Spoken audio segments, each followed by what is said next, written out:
C'est en train de se produire maintenant. Donald Trump a fait une erreur monumentale. Ce qui devait être une dissimulation parfaite d'un meurtre glacé vient de s'effondrer devant tout le monde. Et voici la surprise. Ce n'est pas seulement la victime, Alex Jeffrey Peretti, qui est dans l'histoire, c'est lui-même.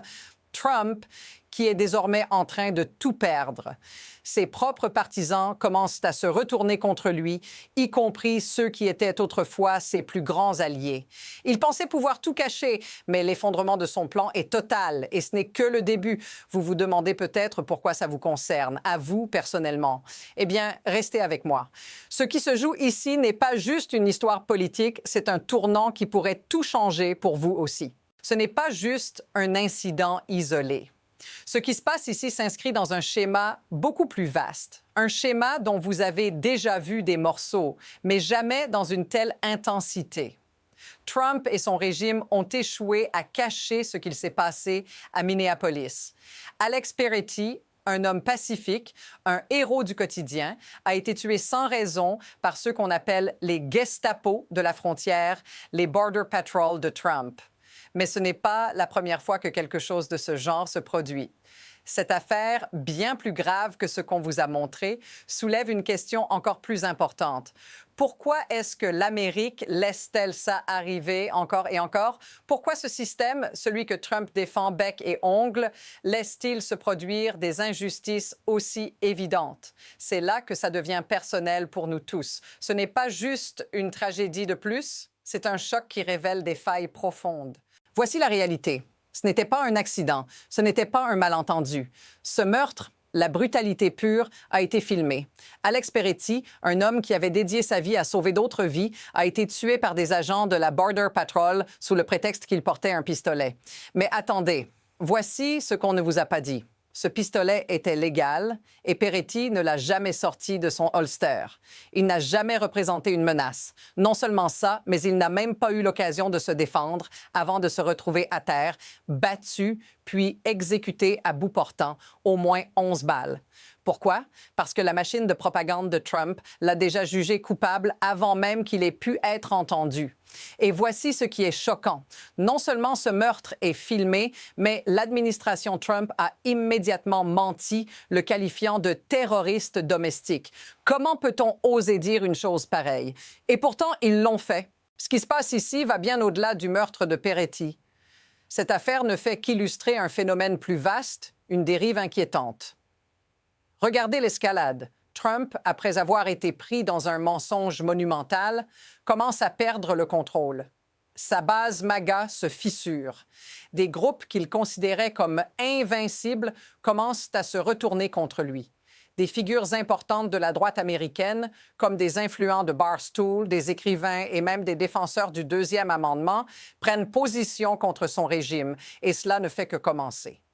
Cette situation n'est pas un simple faux pas. C'est un modèle qui se répète, une normalisation de l'abus de pouvoir, de la violence d'État contre des citoyens innocents.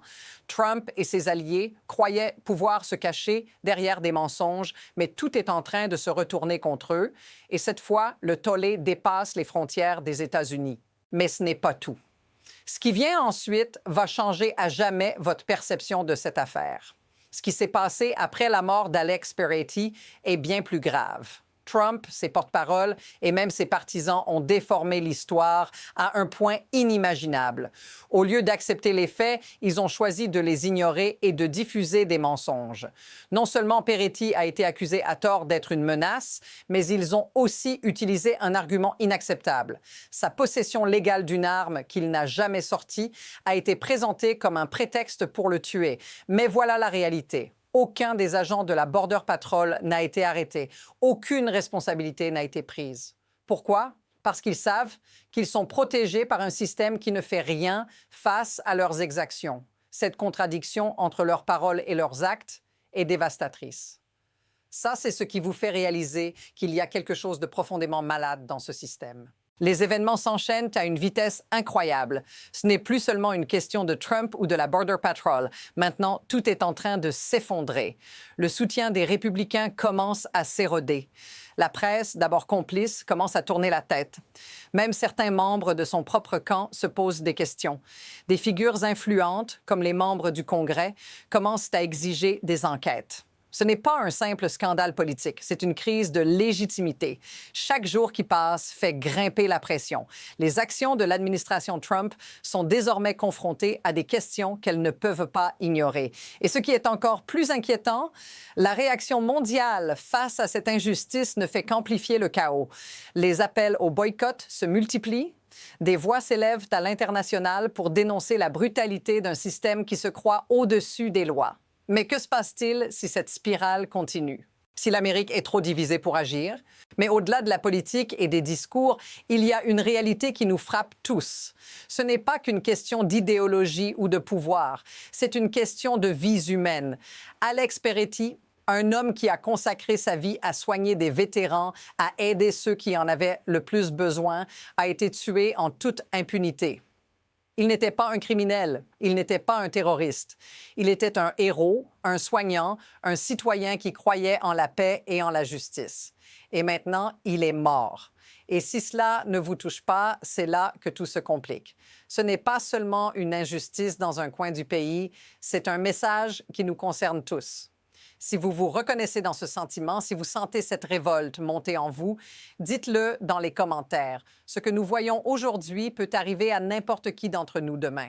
Cette tragédie, ce n'est pas seulement la fin d'une vie, c'est la fin de la confiance dans un système qui devait nous protéger. Il est facile de se laisser emporter par l'indignation, de pointer du doigt ceux qui sont responsables de cette tragédie.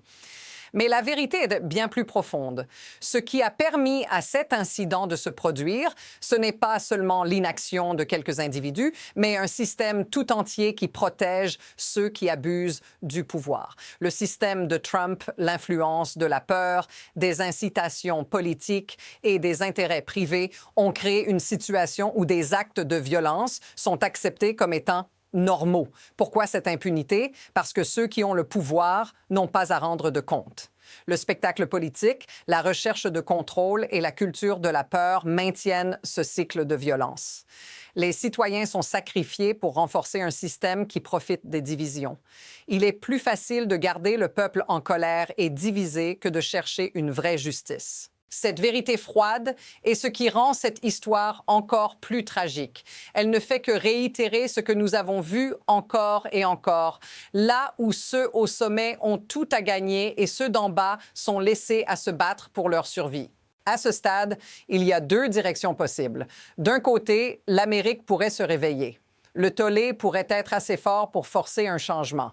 Les protestations, les appels à la justice et les divisions internes au sein même du gouvernement pourraient donner naissance à des réformes, à un véritable mouvement pour rétablir la justice. Mais la route vers le changement est semée d'embûches. Trump et son administration ne sont pas prêts de céder. L'argent et l'influence sont des leviers puissants pour étouffer l'indignation, pour maintenir le statu quo. D'un autre côté, si la pression retombe, si le système continue à ignorer les appels à la responsabilité, on pourrait se retrouver dans une situation où cette injustice devient simplement une autre page d'histoire, une autre tragédie qui ne mène à aucune action.